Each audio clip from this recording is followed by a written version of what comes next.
Hi hello ನಮಸ್ಕಾರ ಎಲ್ರಿಗೂ welcome back to Vedu blogs Kannada. ಎಲ್ಲರೂ ಹೇಗಿದ್ದೀರಾ? ಐ ಹೋಪ್ ಎಲ್ಲರೂ ಚೆನ್ನಾಗಿದ್ದೀರಾ ಅಂದ್ಕೊಂಡಿದ್ದೀನಿ. ಹಾಗೆ ನಾನು ಕೂಡ ಚೆನ್ನಾಗಿದ್ದೀನಿ. ಇದು ಬಂದು ಮಂಗಳವಾರ ಮಧ್ಯಾಹ್ನದ ವ್ಲಾಗು. ಬೆಳಗ್ಗೆನೇ ಒಂದು ಸ್ವಲ್ಪ ಜಾಸ್ತಿ ಆಗೋಗಿತ್ತು ವಿಡಿಯೋ, ಅದಕ್ಕೇ ಇವಾಗ ಮಧ್ಯಾಹ್ನದಿಂದ ಸ್ಟಾರ್ಟ್ ಮಾಡ್ಕೊಂಡಿದ್ದೀನಿ. ಇವಾಗ ನೋಡಿ, ಇದು ಅವಾಗಲೇ ತೋರಿಸಿದ್ನಲ್ಲ ಹಲಸಿನ ಹಣ್ಣು, ಅದು ನಮ್ಮ ಆಂಟಿ ತೊಗೊಂಬಂದು ಕೊಟ್ಟಿದ್ರು. ಎರಡೂ ಒಂದು ಸ್ವಲ್ಪ ಕಟ್ ಮಾಡಿ ನಮ್ಮಮ್ಮ ಅವ್ರ ಆಫೀಸಿಗೆ ಸ್ವಲ್ಪ ತೊಗೊಂಡೋಗಿದ್ದಾರೆ. ಇನ್ನು ಅದು ಮಿಕ್ಕಿದ ಹಂಗೆ ಇಟ್ಬಿಟ್ಟು ಹೋಗಿದ್ರು. ಆಮೇಲೆ ಈ ಕಡೆ ಸಂಡಿಗೆ ಮಾಡಿದ್ವಲ್ಲ, ಅದು ನಾನು ವೀಡಿಯೋನೇ ಮಾಡೋಕ್ಕಾಗಿರಲಿಲ್ಲ. ಸಂಡಿಗೆ ಮಾಡಿದ್ದು ನಮ್ಮಮ್ಮ ನಾವು ಮಲಗಿದ್ದಾಗಲೇ ಬೆಳಗ್ಗೆನೇ ಒಂದು 7 ಗಂಟೆಗೆಲ್ಲ ಮಾಡಿಬಿಟ್ಟಿದ್ರು. ಅದು ಒಣಗಾಕಿದ್ರು. ನಾನು ಇವತ್ತು ತೆಗೆದು ತೋರಿಸ್ತಾ ಇದ್ದೀನಿ. ನೆಕ್ಸ್ಟ್ ಇವಾಗ ಸಂಡೇ ಮಾಡೋವಾಗ ನಾನು ಕಂಪ್ಲೀಟ್ ವೀಡಿಯೋ ಹಾಕೋಣ ಅಂತ. ಇವಾಗ ನೋಡಿ, ಇದು ಸೋಲಾರ್ಗೆ ಹೇಳಿದ್ನಲ್ಲ, ನಿನ್ನೆ ಆಗಲೇ 3-4 ದಿವಸ ಆಗೋಗಿತ್ತು ಸೋಲಾರ್ದು. ನೀರೇ ಬರ್ತಿರಲಿಲ್ಲ. ಅಂದರೆ ಗೀಝರು ಸೋಲಾರ್ ಎರಡೂ ಒಂದೇ ಪಾಯಿಂಟ್ ಇರೋದ್ರಿಂದ ನಮಗೆ ಗೀಝರ್ ಹಾಕ್ಕೊಂಡು ಸ್ನಾನ ಮಾಡೋಕ್ಕೂ ನೀರು ಬರ್ತಿರಲಿಲ್ಲ. ಇಲ್ಲಿ ಲೀಕ್ ಆಗ್ತಾ ಇದ್ದಿದ್ದರಿಂದ ವಾಲ್ ಆಫ್ ಮಾಡಿಬಿಟ್ಟಿದ್ದು. ಆ ವಾಲ್ ಆನ್ ಮಾಡಿದ್ರೆ ಫುಲ್ಲು ಲೀಕ್ ಆಗ್ತಿತ್ತು ನೀರು. ಇದೇ ಪ್ರಾಬ್ಲಮ್ ಆಗಿಬಿಟ್ಟಿತ್ತು. ಅದಕ್ಕೇ ಇವತ್ತು ಆಗಲೇ ಸುಮಾರು ಒಂದು 3-4 ದಿನ ಆಗೋಗಿತ್ತು. ಹಂಗೂ ತಣ್ಣೀರು ಮಾಡ್ಕೊಳ್ಳೋದು, ಅಡ್ಜಸ್ಟ್ ಮಾಡ್ಕೊಳ್ಳೋದು ಹಿಂಗೆ ಮಾಡ್ಕೊತಿದ್ವಿ. ಇವಾಗ ಅವರು ಇವತ್ತು ನಿನ್ನೆ ಮಧ್ಯಾಹ್ನ ಬಂದರು. ಅಂದರೆ ನಿನ್ನೆ ಮಂಗಳವಾರ ಮಧ್ಯಾಹ್ನ ಬಂದರು. ಎಲ್ಲ ಬಂದು ಎಲ್ಲ ರೆಡಿ ಮಾಡ್ತಾಯಿದ್ದಾರೆ.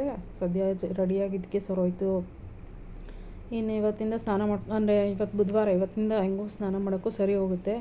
ಸೋಲಾರ್ಲೂ ನೀರು ಕಾಯುತ್ತೆ. ಪ್ಲಸ್ ಇನ್ನೊಂದು, ನಮಗೆ ಗೀಝರ್ಲೂ ನೀರು ಒಂದೇ ಪಾಯಿಂಟ್ ಇರೋದ್ರಿಂದ ಗೀಝರ್ ಹಾಕ್ಕೊಂಡಾದರೂ ಸ್ನಾನ ಮಾಡ್ಬೋದಾಗಿತ್ತು. ಈ ಸೋಲಾರ್ ಲೀಕೇಜ್ ಆಗ್ತಿದ್ರಿಂದ ನಮ್ಮ ಗೀಝರ್ಲೂ ಸ್ನಾನ ಮಾಡೋಕ್ಕಾಗ್ತಿಲ್ಲ. ಅಷ್ಟು ಪ್ರಾಬ್ಲಮ್ ಆಗಿಬಿಟ್ಟಿತ್ತು. ಈಗ ನೋಡಿ, ಅದೆಲ್ಲ ಉಪ್ಪೆಲ್ಲ ಅಷ್ಟು ಫುಲ್ಲು ಉಪ್ಪು ಕಟ್ಟಿತ್ತು. ಅದನ್ನೆಲ್ಲನೂ ತೆಗೆದುಬಿಟ್ಟು, ಮತ್ತು ಆ ಕಡೆ ಇನ್ನೊಂದು ಮಿನಿ ಟ್ಯಾಂಕ್ ಇತ್ತಲ್ಲ, ಅದೂ ಅಷ್ಟೇ, ಅದು ಕೆಟ್ಟೋಗ್ಬಿಟ್ಟಿತ್ತು. ಅದನ್ನು ತಂದುಬಿಟ್ಟು ಎಲ್ಲ ಹಾಕ್ಕೊಟ್ಬಿಟ್ಟು, ಮತ್ತು ಇವಾಗೆಲ್ಲನೂ ಸರ್ವಿಸ್ ಎಲ್ಲ ಮಾಡಿ ಕೊಟ್ಟೋದ್ರು. ಇವಾಗ ಅದ್ರದ್ದೆಲ್ಲ ಗಲೀಜೆಲ್ಲ ಇತ್ತಲ್ಲ, ಅದನ್ನೆಲ್ಲ ಅದೆಲ್ಲ ಗುಡಿಸಿ ಎಲ್ಲ ತೊಳೆದು ಮಾಡಿ ಎಲ್ಲ ಅದೇ ಟೈಮ್ ಆಗೋಗಿತ್ತು. 4 ಗಂಟೆ 4:15 ಹತ್ತತ್ರ ಆಗೋಗ್ಬಿಟ್ಟಿತ್ತು. ನಮ್ಮಮ್ಮ ಇಲ್ಲಿ 4:15 ಇಲ್ಲಿ ಎಲ್ಲನೂ ಹಲಸಿನ ಹಣ್ಣು ಇತ್ತಲ್ಲ, ಅದನ್ನೆಲ್ಲ ಕಟ್ ಮಾಡ್ತಿದ್ರು. ಬೆಳಗ್ಗೆನೇ ಕಟ್ ಮಾಡಿಬಿಟ್ಟಿದ್ರು ಸ್ವಲ್ಪ. ಇನ್ನೆಲ್ಲ ಹಾಳಾಗ್ಬಿಡುತ್ತೆ ಅಂದ್ಬಿಟ್ಟು ಎಲ್ಲ ಕಟ್ ಮಾಡಿ ಎಲ್ಲ ಇದು ಎತ್ತಿಡ್ತಾಯಿದ್ದಾರೆ. ಹಾಗೆ ಸ್ವಲ್ಪ ಹಲಸಿನ ಹಣ್ಣು ಎಲ್ಲ ಕುತ್ಕೊಂಡು ತಿಂದ್ಬಿಟ್ಟು ಇನ್ನು ಮಿಕ್ಕಿದ ಕೆಲಸ ಆಮೇಲೆ ಸ್ಟಾರ್ಟ್ ಮಾಡಿಕೊಂಡೆ. ಆಮೇಲೆ ಒಬ್ಬೊಬ್ಬರೇ ಹುಡುಗರೆಲ್ಲ ಸ್ನಾನ ಮಾಡ್ಕೊಂಬಂದರು. ಸ್ವಲ್ಪ ನೀರೇನು ಬರ್ತಾ ಇರಲಿಲ್ಲ. ಅಂದರೆ ಅವರು ಇವಾಗ ಸರ್ವಿಸ್ ಮಾಡೋಗಿದ್ರಲ್ಲ, ಅದು ನೀರೇನು ಬರ್ತಾ ಇರಲಿಲ್ಲ. ತಣ್ಣೀರೇ ಮಾಡಿಕೊಂಡ್ರು ಅವರಿಬ್ಬರು. ಚಿಕ್ಕವನು ಇನ್ನೂ ಮಾಡಿರಲಿಲ್ಲ. ನಾನು ಆಮೇಲೆ ತಣ್ಣೀರೇ ಸ್ನಾನ ಮಾಡಿಕೊಂಡೆ. ನಮ್ಮಮ್ಮ ಸ್ವಲ್ಪ ಬಿಸಿನೀರು ಇದು ಗ್ಯಾಸ್ ಮೇಲೆ ಕಾಯಿಸ್ಕೊಂಡು ಅವರು ಉಯ್ಕೊಂಡ್ರು. ಅವ್ರು ಪೂಜೆ ಮಾಡಬೇಕಿತ್ತು ಮಂಗಳವಾರಲ್ಲ, ಅದಕ್ಕೇ. ಇವಾಗ ನೋಡಿ, ಇದೆಲ್ಲನೂ ಹಲಸಿನೆಲ್ಲ ಬಿಡಿಸಿದ್ರು. ಹಲಸಿನೆಲ್ಲ ಕುತ್ಕೊಂಡು ತಿಂದ್ಬಿಟ್ಟು ಇವಾಗ ನಮ್ಮಮ್ಮ ಸ್ನಾನಕ್ಕೆ ಹೋಗಿದ್ರು. ಆಮೇಲೆ ಸ್ನಾನ ಮಾಡೋಣ ಅಂದ್ಬಿಟ್ಟು ಒಂದು 5:30-6 ಗಂಟೆ ಆಗೋಗಿತ್ತು. ಆವಾಗ ನಾನು ಇವಾಗೆಲ್ಲ ಸಾಂಬಾರಿಗೆಲ್ಲ ರೆಡಿ ಮಾಡ್ಬಿಟ್ಟು ಹೋಗೋಣ, ಆಮೇಲೆ ಬಂದು ಸ್ನಾನ ಮಾಡ್ಕೊಂಬಂದು ಎಲ್ಲ ರುಬ್ಬೋಣ ಅಂದ್ಬಿಟ್ಟು ಇವಾಗೆಲ್ಲ ಸಾರಿಗೆಲ್ಲನೂ ಎಲ್ಲ ಹಚ್ಕೊತಾ ಇದ್ದೀನಿ. ಈರುಳ್ಳಿ, ಟೊಮೆಟೊ ಮತ್ತು ಇದು ನಾನು ನೆನೆಸಿಟ್ಟಿದ್ನಲ್ಲ ಅವರೆಕಾಳು, ಅದಷ್ಟು ಹಾಕ್ಬಿಟ್ಟು ಬೇಯಕ್ಕೆ ಇಟ್ಕೊಂಡ್ಬಿಡ್ತೀನಿ. ಆಮೇಲೆ ಇನ್ನು ಆಲೂಗಡ್ಡೆ ಬದನೆಕಾಯಿ ಎಲ್ಲನೂ ಕಟ್ ಮಾಡಿಕೊಂಡು ಅವನ್ನ ಸಪ್ರೇಟಾಗಿ ಬೇಯಿಸ್ಕೊಳ್ಳೋಣ ಅಂದ್ಬಿಟ್ಟು, ಇದು ಒಣಗಿದ ಕಾಳಲ್ವ, ಸುಮ್ಮನೆ ಆಮೇಲೆ ಇದು ಬೇಯಕ್ಕೆ ಇಡಬೇಕಲ್ಲ, ಅದು ಆಲೂಗಡ್ಡೆ ಬದನೆಕಾಯಿ ಅದರಲ್ಲೇ ಹಾಕ್ಬಿಟ್ರೆ ಎಲ್ಲನೂ ಬೆಂದೋಗ್ಬಿಡುತ್ತೆ ಫುಲ್ಲೂ. ಅದಕ್ಕೇ ಸಪ್ರೇಟಾಗಿ ಫಸ್ಟ್ ಬೇಯಿಸ್ಕೊಳ್ಳೋಣ ಅಂದ್ಬಿಟ್ಟು ಬೇಯಕ್ಕೆ ಇಟ್ಕೊಂಡಿದ್ದೀನಿ. ಇವಾಗ ನೋಡಿ, ಅವರೆಕಾಳು ಇದೆಯಲ್ಲ, ಇದೆಲ್ಲ ನೆಂದಿತ್ತು ಚೆನ್ನಾಗಿ. ಇವಾಗ ಇದನ್ನು ಎಲ್ಲ ಕುಕ್ಕರ್ಗೆ ಹಾಕೋತಾ ಇದ್ದೀನಿ. ಹಂಗೆ ಆಲೂಗಡ್ಡೆ ಬದನೆಕಾಯಿನೂ ಆಮೇಲೆ ಕಟ್ ಮಾಡಿ ಹಾಕ್ಕೋತೀನಿ. ಸದ್ಯಕ್ಕೆ ಇವಾಗ ಈರುಳ್ಳಿ ಮತ್ತು ಟೊಮೆಟೊ ಇತ್ತಲ್ಲ, ಅದನ್ನು ಹಾಕ್ಕೊಂಡು ಸ್ವಲ್ಪ ಉಪ್ಪು ಹಾಕ್ಬಿಟ್ಟು ಬೇಯಕ್ಕೆ ಇಟ್ಕೊಂಡ್ಬಿಡ್ತೀನಿ. ಇದು ಕಾಳು ಕೂಗ್ಕೊಳ್ಳುತ್ತೆ. ಅಷ್ಟರಲ್ಲಿ ಆ ಕಡೆ ಇನ್ನೊಂದು ಕಡೆ ಆಲೂಗಡ್ಡೆ ಬದನೆಕಾಯಿ ಹಾಕ್ಬಿಟ್ಟು ಒಂದು ಚಿಕ್ಕ ಬಾಣಲಿಲಿ ಹಾಕ್ಬಿಟ್ಟು ಬೇಯಕ್ಕೆ ಇಟ್ಬಿಡ್ತೀನಿ. ಅಷ್ಟರಲ್ಲಿ ಅಲ್ಲೂ ಬೆಂದ್ಕೊಳ್ತಾ ಇರುತ್ತೆ. ಆಮೇಲೆ ಸ್ನಾನ ಮುಗಿಸ್ಕೊಂಬಂದು ಆಮೇಲೆ ಎಲ್ಲ ರುಬ್ಬೋಣ ಅಂದ್ಬಿಟ್ಟು ಮಾಡ್ಕೊತಾ ಇದ್ದೀನಿ. ಇವಾಗ ನೋಡಿ, ಸ್ವಲ್ಪ ರುಚಿಗೆ ತಕ್ಕಷ್ಟು ಉಪ್ಪು ಹಾಕೋತಾ ಇದ್ದೀನಿ, ಕಾಳಿಗೆ ಉಪ್ಪಿಡಿಲಿ ಅಂದ್ಬಿಟ್ಟು. ನೋಡಿ, ಇವಾಗೆಲ್ಲ ಹಚ್ಕೊಂಡು ಕೂಗಕ್ಕೆ ಇಟ್ಕೊತೀನಿ. ಒಂದು 3-4 ವಿಜಿಲ್ ತೊಗೋತೀನಿ. ಇದು ಒಣಗಿದ ಕಾಳಲ್ವ, ನೆಂದಿರುತ್ತೆ, ಆದರೂ ಒಂದು 2-3 ವಿಜಿಲ್ ಕೂಗಲಿ ಅಂದ್ಬಿಟ್ಟು 3 ವಿಜಿಲ್ ಇಟ್ಟಿದ್ದೀನಿ. 3 ವಿಜಿಲ್ ಕೂಗಲಿ ಅಂದ್ಬಿಟ್ಟು ಈ ಕಡೆ ಇನ್ನೊಂದು ಕಡೆ ಗೋಬಿ ಮಂಚೂರಿ ತರಿಸ್ಕೊಟ್ಟಿದ್ದೆ. ಹುಡುಗರೆಲ್ಲ ಗೋಬಿ ಮಂಚೂರಿ ಕೂತ್ಕೊಂಡು ತಿಂತಾ ಇದ್ದಾರೆ. ಅಂದರೆ ಬರೀ ಆಟ ಆಡ್ಕೊಂಡಿರ್ತಾರಲ್ಲ, ಇನ್ನೇನು ಸ್ನ್ಯಾಕ್ಸ್ ಏನು ಮಾಡೋಕ್ಕಾಗಿರಲಿಲ್ಲ ನನಗೆ. ಆಮೇಲೆ ಕಬಾಬ್ ಹಾಕ್ಕೊಡೋಣ ಅಂದ್ಬಿಟ್ಟು ಇವಾಗ ಸದ್ಯಕ್ಕೆ ಒಂದು 6 ಗಂಟೆ ಆಗಿತ್ತು. ಗೋಬಿ ಮಂಚೂರಿ ತಂದು ಕೊಟ್ಟಿದ್ದು, ಅವನೇ ತೊಗೊಂಬಂದಿದ್ದ ನನ್ನ ಮಗ. ನಾನು ಅಲ್ಲೆಲ್ಲನೂ ಅಡುಗೆ ಮಾಡೋಕ್ಕೆ ರೆಡಿ ಮಾಡ್ಕೊತಾ ಇದ್ದೆ. ಈ ಕಡೆ ಗೋಬಿ ಮಂಚೂರಿ ಕೂತ್ಕೊಂಡು ತಿಂತಾ ಹಾಕ್ಕೋತಿದ್ರು. ಈ ಕಡೆ ಇನ್ನೊಂದು ಕಡೆ ನಾನು ಆಲೂಗಡ್ಡೆ ಬದನೆಕಾಯಿ ಹಚ್ಕೋಬೇಕಾಗಿತ್ತಲ್ಲ, ಕೂತ್ಕೊಂಡು ಅದನ್ನೆಲ್ಲ ಹಚ್ಕೊತಾ ಇದ್ದೀನಿ. ಅವನು ನನ್ನ ತಂಗಿ ಮಗ ಬಂದ್ಬಿಟ್ಟು ಎಲ್ಲನೂ ನೀರಲ್ಲೆಲ್ಲ ಹಾಕ್ಕೊತಾ ಇದ್ದಾನೆ. ಏನಾದ್ರು ಈ ಥರ ಮಾಡ್ತೀನಿ ಹೆಲ್ಪ್ ಮಾಡ್ತೀನಿ ಅಂತ ಬರ್ತಾನೆ. ಅವನ ಭಾಷೆಯಲ್ಲಿ ಎಪ್ ಮಾಡ್ತೀನಿ ಅಂತ ಬರ್ತಾನೆ. ಎಲ್ಲನೂ ಕಟ್ ಮಾಡ್ತಾಯಿದ್ದೆ ನಾನು. ಎಲ್ಲನೂ ಅದನ್ನು ತೆಗೆದು ನೀರಲ್ಲಿ ಹಾಕ್ಕೊತಾ ಇದ್ದಾನೆ ಅವನು. ನೀರಲ್ಲಿ ಹಾಕಿ ಆಮೇಲೆ ಇವಾಗ ಅದನ್ನೆಲ್ಲನೂ ಬೇಯಕ್ಕೆ ಇಟ್ಕೊಂಡ್ಬಿಡ್ತೀನಿ. ಅಂದರೆ ಈ ಬದನೆಕಾಯಿ ನೀರಲ್ಲಿ ಹಾಕಲಿಲ್ಲ ಅಂದರೆ ಒಂಥರ ಕಪ್ಪಗಾಗ್ಬಿಡುತ್ತೆ. ಅದಕ್ಕೇ ಎಲ್ಲನೂ ನೀರಲ್ಲಿ ಹಾಕ್ಕೊತಾ ಇದ್ದೀನಿ.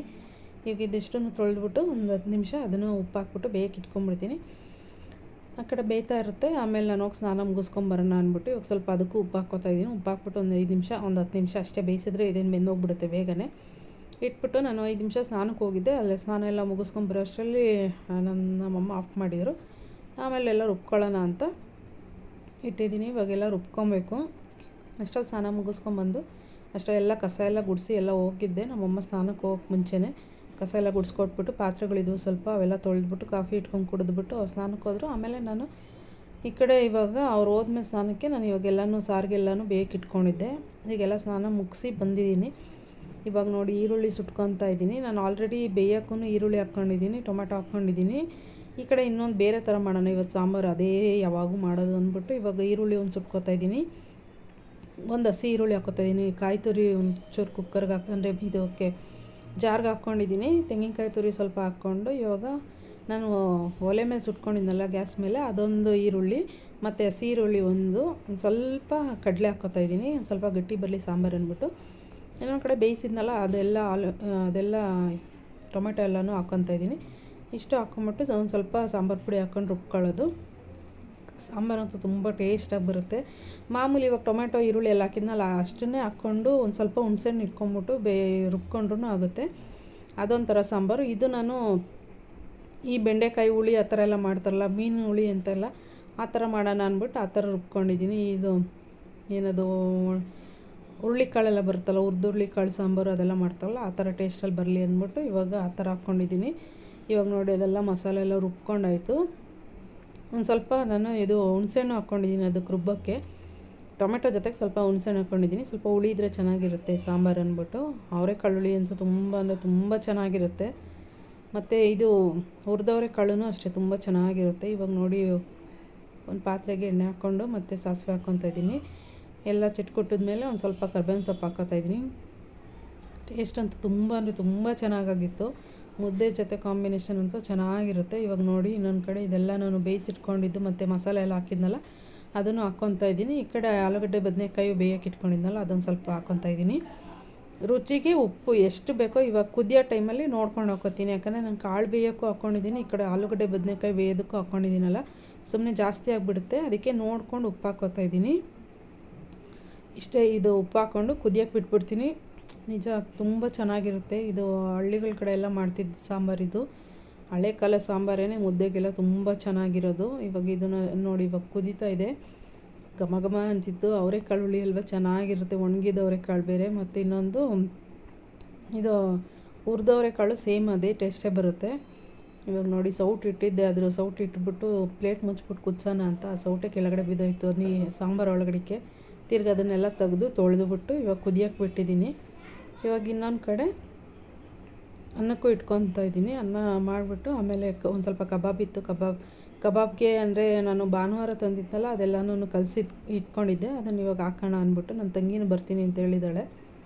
ಅವಳು ಬರ್ತಾಳೆ, ಒಟ್ಟಿಗೆ ಎಲ್ಲರಿಗೂ ಕೊಟ್ಬಿಟ್ರೆ ಆಮೇಲೆ ಅನ್ನ ಮತ್ತು ಮುದ್ದೆ ಆಗುತ್ತೆ, ಊಟ ಮಾಡ್ಬಿಟ್ಟು ಮಲ್ಕೊಳ್ಳೋದು ಅಂತ. ಇವಾಗ ನೋಡಿ ಅನ್ನಕ್ಕೂ ಇಟ್ಕೊತಾ ಇದ್ದೀನಿ.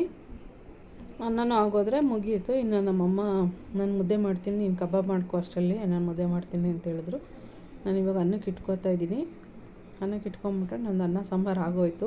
ಇನ್ನು ಸ್ವಲ್ಪ ಕಬಾಬ್ ಇತ್ತು. ಈ ಬಿಸಿ ಸಿಕ್ಕಾಪಟ್ಟೆ, ಈ ಬಿಸಿಲಿಗೆ ಅದಕ್ಕೂ ಅದನ್ನು ಕರಿತಾಯಿದ್ರೆ ಬೆವ್ತೋಗ್ಬಿಟ್ಟಿದ್ದೆ.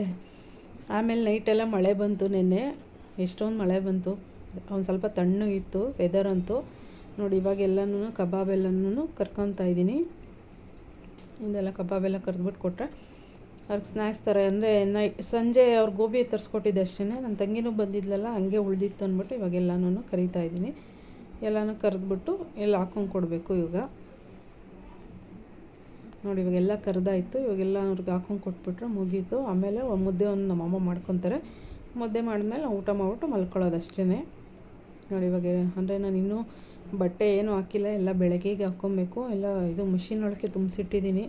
ಬೆಳಗ್ಗೆ ಕೂತ್ಕೊಂಡು ಎಲ್ಲನೂ ಹಾಕಿ ನಾಡಿದ್ದು ಗುರುವಾರ ಇರೋದ್ರಿಂದ ನಾಳೆನೇ ಎಲ್ಲ ಕೆಲಸ ಮಾಡ್ಕೊಬೇಕು. ನೋಡಿ ಇವಾಗ ಕಬಾಬೆಲ್ಲ ಕೂತ್ಕೊಂಡು ತಿಂತಾಯಿದ್ದಾರೆ. ನಮ್ಮಮ್ಮ ಸೌತೆಕಾಯಿ ಎಲ್ಲ ಕಟ್ ಮಾಡ್ಕೊಂಬಂದು ಕೊಡ್ತಾಯಿದ್ರು ಎಲ್ಲರಿಗೂ. ಈಗೆಲ್ಲ ಹುಡುಗರು ಕೂತ್ಕೊಂಡು ತಿಂತಾವ್ರೆ. ಅವಳು ನನ್ನ ತಂಗಿನೂ ಕೂತ್ಕೊಂಡಿದ್ಲು. ನಾನು ಮಂಗಳವಾರ, ಸೊ ನಾನು ಅದಕ್ಕೆ ತಿನ್ನೋದಿಲ್ಲ. ಮಂಗಳವಾರ ಬುಧವಾರ ಒಂದೇ ದಿವಸ ತಿನ್ನೋದು. ಬುಧವಾರ ಇಲ್ಲ ಶನಿವಾರ ಪ್ಲಸ್ ಭಾನುವಾರ 3 ದಿನ ಅಷ್ಟೇ ತಿನ್ನೋದು. ಬೇರೆ ಏನು ಯಾವತ್ತೂ ತಿನ್ನೋಕ್ಕೆ ಹೋಗೋದಿಲ್ಲ. ಇವಾಗ ನೋಡಿ ಎಲ್ಲನೂ ಕೂತ್ಕೊಂಡು ತಿಂತಾ ಇದ್ದಾರೆ. ಇನ್ನೊಂದು ಕಡೆ ನಮ್ಮಮ್ಮ ಮುದ್ದೆ ಮಾಡ್ತಾಯಿದ್ರು, ಅದೊಂದು ವೀಡಿಯೋ ತಗೊಳ್ಳೋಣ ಅಂತ ಬಂದಿದ್ದೀನಿ. ನಮ್ಮಮ್ಮ ಈ ಲೈಟ್ ಕಮ್ಮಿ ಡಿಮ್ ಆಗಿರೋ ಲೈಟಲ್ಲಿ ಅಡುಗೆ ಮಾಡ್ತಿರ್ತಾರೆ. ಅವ್ರಿಗೆ ಜಾಸ್ತಿ ಲೈಟ್ ಇರಬಾರ್ದು. ಅವ್ರಿಗೆ ದೊಡ್ಡ ಲೈಟ್ ಹಾಕಿದ್ರೆ ಬೈತಾ ಇರ್ತಾರೆ, ನಂಗೆ ಅದು ಸೆಕೆ ಅದು ಹಾಕ್ಬೇಡ್ರಿ ಅಂತ. ಇವಾಗ ನೋಡಿ ಈ ಥರ ಬರ್ತಾಯಿದೆ ವೀಡಿಯೋ. ಇದರಲ್ಲಿ ನಮ್ಮಮ್ಮ ಮುದ್ದೆ ಮಾಡ್ತಾ ಇರೋದನ್ನ ನಾನು ಇದೇ ಲೈಟಲ್ಲೇ ಹೋಗ್ಲಿ ಅಂತಕ್ಕಿಂತ ನಾನು ವೀಡಿಯೋ ಮಾಡ್ತಾಯಿದ್ದೀನಿ. ಅವ್ರಿಗೆ ದೊಡ್ಡ ಲೈಟ್ ಹಾಕಿದ್ರೆ ಆಗೋದಿಲ್ಲ, ವೀಡಿಯೋ ಕ್ಲಾರಿಟಿ ಬರೋದಿಲ್ಲ. ದೊಡ್ಡ ಲೈಟ್ ಹಾಕಲಿಲ್ಲ ಅಂದರೆ ಚಿಕ್ಕ ಲೈಟಲ್ಲೇ ಮಾಡ್ಕೊತಾರೆ. ನನಗೆ ಚಿಕ್ಕ ಲೈಟಲ್ಲಿ ವೀಡಿಯೋ ಕ್ಲಾರಿಟಿ ಬರೋಲ್ಲ ಅಂತ ನಾನು ಈ ಲೈಟ್ ಹಾಕ್ಕೊಳ್ಳೋದಿಲ್ಲ. ಅವ್ರು ಮಾಡ್ತಿದ್ರಲ್ಲ, ಸೊ ಅದಕ್ಕೇ ಅದನ್ನೇ ವೀಡಿಯೋ ತೊಗೊಂಡಿದ್ದೀನಿ. ಇವಾಗ ನೋಡಿ ಎಲ್ಲರೂ ಊಟ ಮಾಡ್ಕೊಂಡು ಕೂತಿದ್ದೀವಿ. ಎಲ್ಲ ಊಟ ಮಾಡಿಬಿಟ್ಟು ಒಂದು 10 ನಿಮಿಷ ಮೇಲೆ ಹೋಗ್ಬಿಟ್ಟು ವಾಕ್ ಮಾಡ್ಬಿಟ್ಟು ಬಂದು ಮಲ್ಕೊಳ್ಳೋದಷ್ಟೇನೇನಿಲ್ಲ. ಇನ್ನು ನಾಳೆನೇ ಕೆಲಸ ಇರೋದೆಲ್ಲನೂ ಎಲ್ಲ ಗುಡಿಸಿ ಅಂದರೆ ಎಲ್ಲ ಬಟ್ಟೆ ಎಲ್ಲ ಒಗೆದ್ಬಿಟ್ಟು ಗುರುವಾರ ಇರೋದ್ರಿಂದ ದೇವ್ರ ಸಾಮಾನೆಲ್ಲ ತೊಳ್ಕೊಬೇಕು. ನೋಡಬೇಕು ಯಾವ ಥರ ಆಗುತ್ತೆ ಅಂತ. ನೋಡಿ ಇವಾಗ ಎಲ್ಲರೂ ಊಟ ಮಾಡ್ಕೊಂಡು ಕೂತಿದ್ದೀವಿ. ಊಟ ಮುಗಿಸ್ಬಿಟ್ಟು ಮಲ್ಕೊಳ್ಳೋದಷ್ಟೇ. ಅವಳು ಕೆಲಸ ಮುಗಿಸ್ಕೊಂಬಂದಿದ್ದಾಳೆ, ಬಂದ್ಬಿಟ್ಟು ಊಟ ಮಾಡ್ತಾಯಿದ್ಲು. ಈಗ ನೋಡಿ ನನ್ನ ಮಗ ವೀಡಿಯೋ ಮಾಡ್ತಿದ್ದಾನೆ. ಅವನು ಸಾಕಮ್ಮ ಮಾಡಿದ್ದು ಸಾಕ, ನಾನು ಊಟ ಮಾಡಬೇಕು ಅಂತ ಕೂತ್ಕೊಂಡು ಅಲ್ಲಿ ಕಿರ್ಚಾಡ್ತಾಯಿದ್ದ. ಈ ಕಡೆ ಎಲ್ಲ ವೀಡಿಯೋ ಎಲ್ಲ ಮಾಡ್ದೆ. ಬಂದ್ಬಿಟ್ಟು ಆಮೇಲೆ ಊಟ ಮಾಡಿಕೊಂಡು ಅದು ಯಾವುದೋ ಒಂದು ಧಾರಾವಾಹಿ ಬರ್ತಿತ್ತು, ಯಜಮಾನ ಧಾರಾವಾಹಿ, ಅದನ್ನೆಲ್ಲ ನೋಡಿಬಿಟ್ಟು ನೈಟು ಮಲ್ಕೊಂಡ್ರು. ನಾನಿವತ್ತು ಬುಧವಾರನೂ ಅಷ್ಟೇ ಯಾವುದೇ ವೀಡಿಯೋ ಮಾಡೋಕ್ಕೆ ಹೋಗಿಲ್ಲ. ಆಮೇಲೆ ನೋಡ್ಬೇಕು ಮಾಡೋದು. ವೀಡಿಯೋ ಎಲ್ಲಿಗೆ ಎಂಡ್ ಮಾಡ್ತೀನಿ. Thank you.